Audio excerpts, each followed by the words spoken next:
Première seconde où on a appris une attaque au couteau sur des enfants, qui était, je le rappelle, une des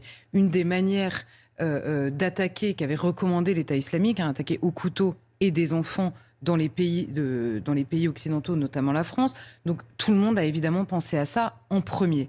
Et on apprend très rapidement que, en effet, cet homme, dans sa déclaration d'asile initialement, s'est déclaré chrétien de Syrie. Or, on sait autre chose, c'est que il y a, à défaut d'être réellement persécutés pour ce qu'ils sont, certaines personnes ont la liste, par le biais des passeurs, voire même de certaines associations, des persécutions listées par la Convention de Genève pour obtenir l'asile. Et donc, immédiatement, certains se sont dit, c'est pas possible, ça ressemble tellement à une attaque islamique que ça doit être un mensonge dans son dossier d'asile. Et à la fin, on a appris que non, en effet, on a eu à la fois son ex-femme qui a parlé, son entourage, le dossier, les renseignements ont eu accès à son dossier en entier, on a eu son nom de famille, on a eu des gens sur place en Syrie qui ont bien confirmé que cet homme était de la communauté chrétienne locale.